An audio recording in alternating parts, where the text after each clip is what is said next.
欢迎来到我的频道，很高兴你能来参观我的 YouTube. If you came from my last video, apologies, it was just a little bit too troll. Inosuke! But to make up for that, today we'll be talking about something a little bit more informative for a lot of my viewers. So I've been getting a couple of comments here and there asking about textbooks. Which textbooks do I personally use? And are textbooks even useful when you study a language? Does one require a textbook to get fluent in a language? And the short answer to that question is no. Technically, you don't need a textbook. Just as Matt versus Japan and his approach to language learning using Refold, you really don't need a textbook, but it will be more challenging because you have to find the resources yourself. You need to find comprehensible input that you will then study.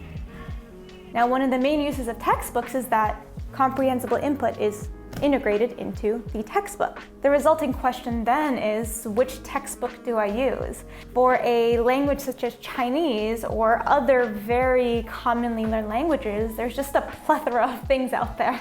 So how do I know what is good and what is not good? And that actually was something that I had struggles with when I first started my own Chinese language learning journey.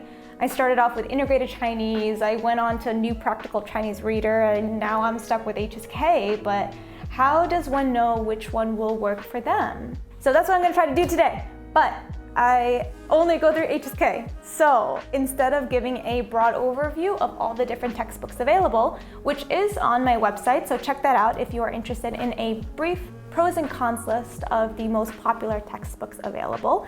So today I'll briefly go through each of the individual levels. Next week's second parter sequel. And in future videos, I'll go through an HSK level specific video to let you know, should I choose this textbook series for my own personal studies. But before we get started with the HSK content, I want to give a quick shout out to my 2 Patreons, which I'm super excited about. So thank you so much, Nelson Badeo, and thank you so much to my mom.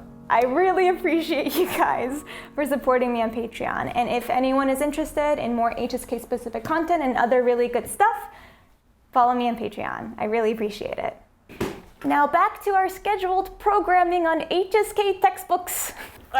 So one of the hardest things when I discuss textbooks is how should one approach using them? And a lot of times we can get some sort of anxiety or burnout just even thinking about textbooks because of our experiences during traditional language learning methods in middle school and high school or even college. We go through a book, go through a chapter, look at the vocab lists, memorize tons of words, look at the grammar list, memorize tons of grammar structures, and I don't even know what it means.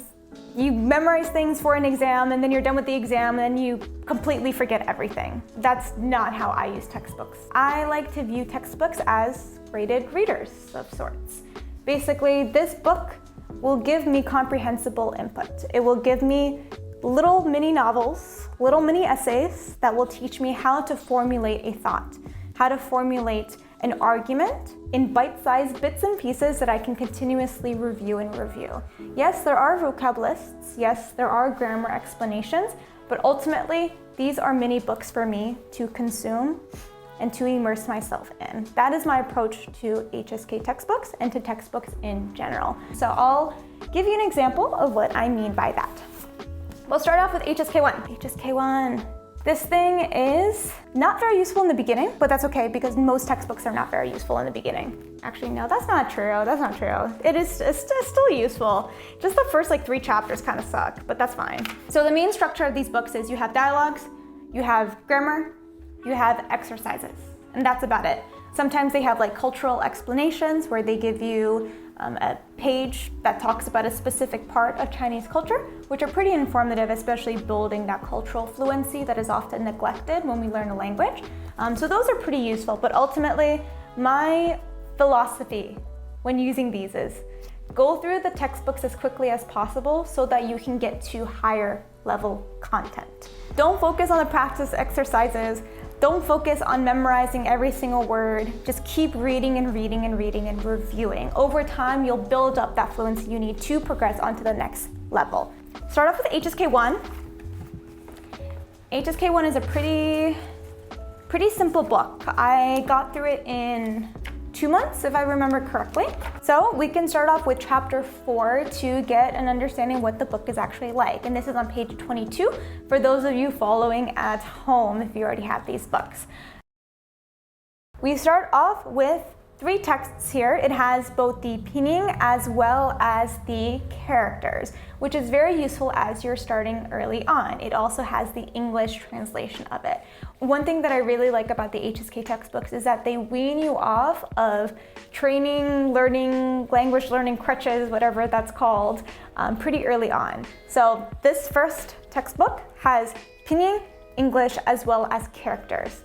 You'll see that that will change over time.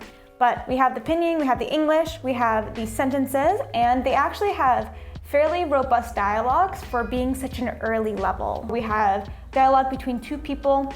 They repeat words really often in the dialogue, which is very important early on. So I really do like that.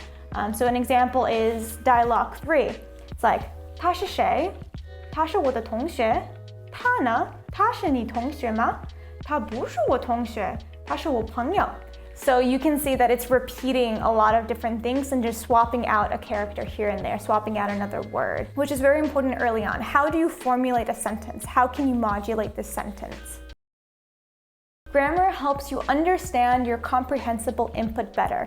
It isn't a thing that you have to constantly drill and exercise and do all these other things. So utilize it as a way to help you understand content, not as a way to practice and hone and produce and do all these other things that traditionally get us pretty burnt out in language learning. It also has exercises. We can see that on page 24 and 25. Now, some of these are more beneficial than others. There are certain exercises that will help you to understand and to recall the dialogue in context. Those are very useful because, again, you're reviewing the content. There are other exercises that tell you to pick out one word and fill in the blank, and those are less beneficial in my opinion. That may be a hot take. I'm full of hot takes with textbooks. That again trains you to think of words in isolation and not of words as part of a larger idea, a larger context.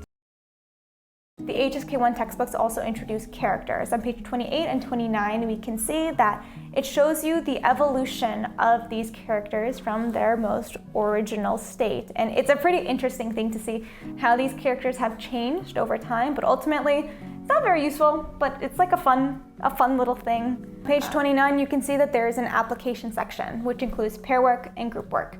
These textbooks were originally meant to be done in a classroom. I don't do application personally because I would rather spend my time going through another chapter. Again, my philosophy with textbooks is go through the dialogues, go through the grammar to help you understand the dialogues, and just keep reading. But that's the basics of HSK1. These are all the functionalities of this HSK1 textbook. I'll do another video where we can go through the workbooks, but the workbooks are used to aid your understanding of the textbooks. And I actually do really like the workbooks for the HSK series, again, because it's more listening content and more reading content. It tells you things in context of sentences. Gotta keep it clean and neat. Nice! HSK2! The difference between HSK1 and HSK2 is not very large. After HSK1, you'll know 150 words. After HSK2, you'll also learn 150 words for a total of 300.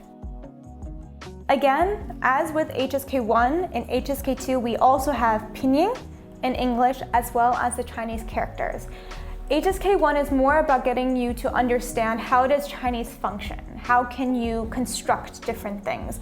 HSK2 is more about how can you actually understand the written text. It's going to give you more words, introduce more structures to you, and give you larger dialogues. In HSK1, the largest was I think like 4 or 5, and they were fairly short sentences. In HSK2, we have 4 dialogues, each with between 4 to 6 different sentences per dialogue, which is very useful. The sentences also get longer.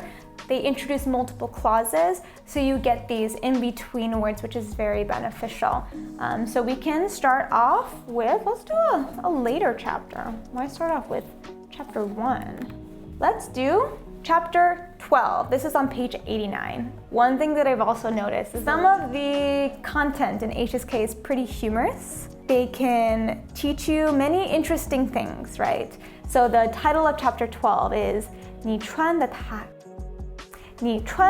少了, which means you wear too little.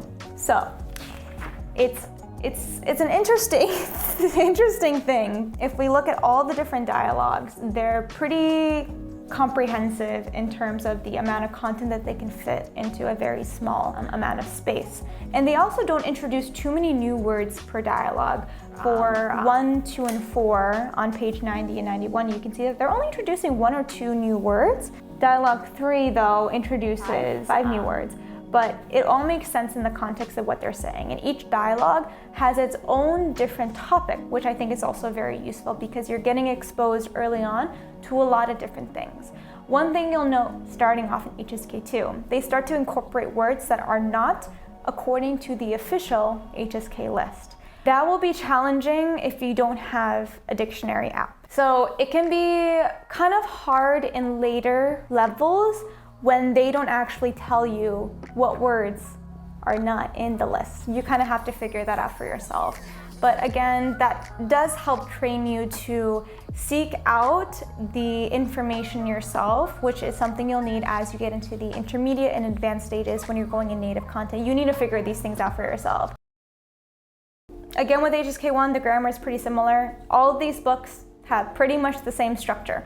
I don't think I need to go through any more grammar or any more of the different sections for the books. My viewpoints on that are the same throughout. So for the rest of these levels, I'll just show you the differences between the levels because starting from HSK2 to HSK3, it gets a bit more challenging. It was pretty shocking to me when I first went through it. Best boy from Demon Slayer, my favorite character. Inosuke! For those of you who are Japanese learners, my friend Justin, he's learning Japanese. Demon Slayer, top notch. Maybe not so much for the vocab because it talks about demon slaying, but it's a really good show. Highly recommend it. HSK3. This book is meatier. The first 2 books, you should get through it fairly quickly. HSK2, I believe, I got through it in 1 month if I remember correctly. Refer to my first video for the actual timeline because it's, I don't know at this point.